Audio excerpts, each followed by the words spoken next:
Hello friends, so today I am going to dictate the remaining passages of the Diamond Cut Diamond story.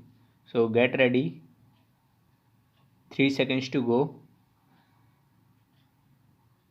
Start.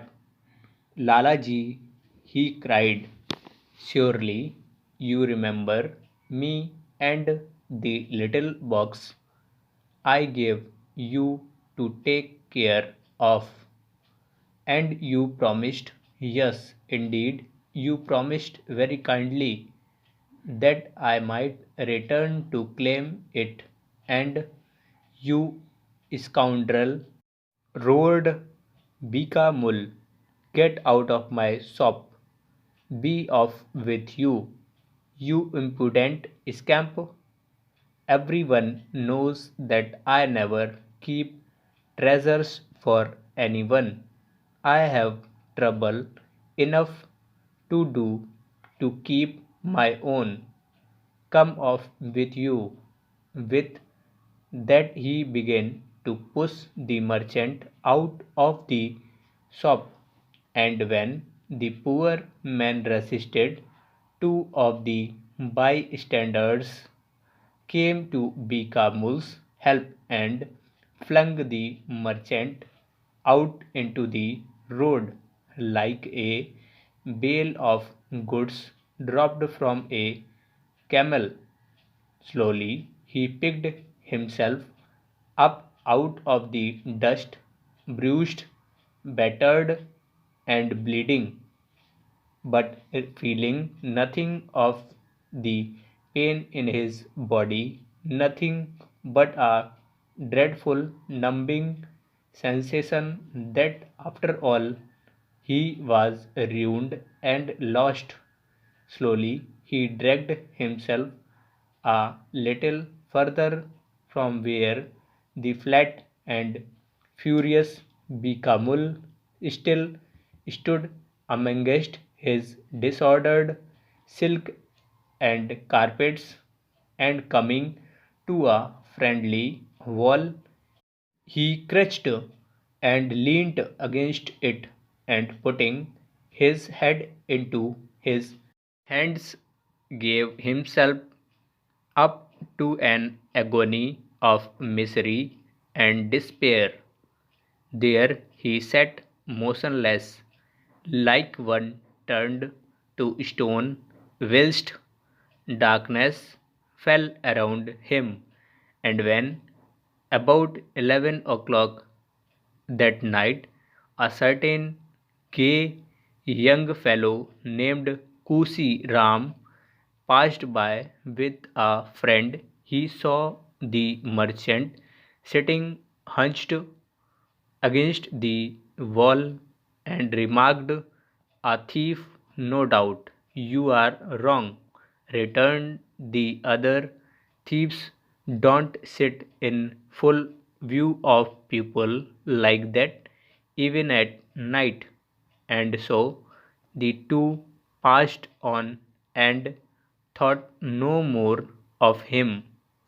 About 5 o'clock next morning, Kusiram was returning home when, to his astonishment, he saw the miserable merchant still sitting as he had seen him sit hours before. Surely something must be the matter with a man who sat all night in the open street. Kusiram resolved to see what it was, so he went up and shook the merchant gently by the shoulder. "Who are you?" asked he, "and what are you doing here? Are you ill?" "Ill," said the merchant in a hollow voice. "Yes, ill with a sickness for which there is no medicine." "Oh, nonsense!" cried Kusiram. "Come along with me. I know a medicine that will cure you. I think So the young man seized the merchant by the arm and hoisting him to his feet, dragged him to his own lodging, where he first of all gave him a large glass of wine, and then, after he refreshed him with food, bade him tell his adventures. Meanwhile, the merchant's companions in the marketplace, being dull-witted persons, thought that as he did not return, he must have gone home by himself, and as soon as they were tired of waiting, they went back to their village and left him to look after his own affairs. He would therefore have fared badly had it not been for his rescuer Kusiram, who, whilst still a boy, had been left a great deal of money with no one to advise him how to spend it.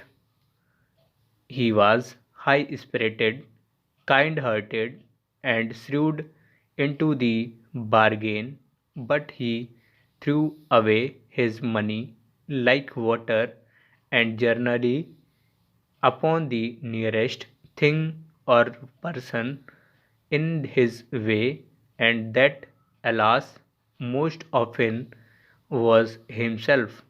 Now, however, he had taken it into his head to befriend this miserable merchant, and he meant to do it, and on his side the merchant felt confidence revive, and without further ado told all that had happened. Kusiram laughed heartily at the idea of any stranger entrusting his wealth to Bikamul. Why, he is the greatest rascal in the city, he cried, unless you believe what some of them say of me. Well, there is nothing to be done for the present but just to stay here quietly, and I think that at the end of a short time I shall find a medicine which will heal your sickness. At this, the merchant again took courage, and a little ease crept into his heart as he gratefully accepted his new friend's invitation. A few days later, Kusi Ram sent for some friends to see him and talked with them long, and although the merchant did not hear the conversation, he did hear shouts of laughter as though at some good joke, but the laughter echoed dully in his own heart, for the more he considered, the more he despaired of ever recovering his fortune from the grasp of Bikamul.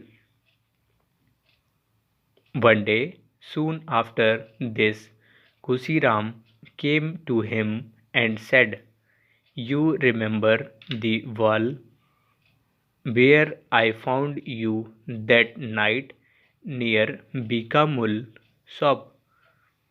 "Yes, indeed I do," answered the merchant. "Well," continued Kusiram, "this afternoon You must go and stand in that same spot and watch.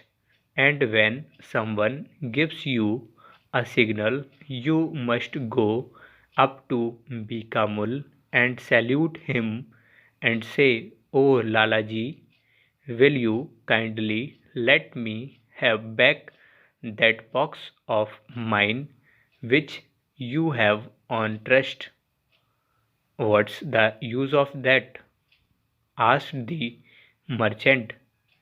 "He won't do it any more now than he would when I asked him before." "Never mind," replied Kusiram. "Do exactly what I tell you and repeat exactly what I say, word for word, and I will answer for the rest." Full stop.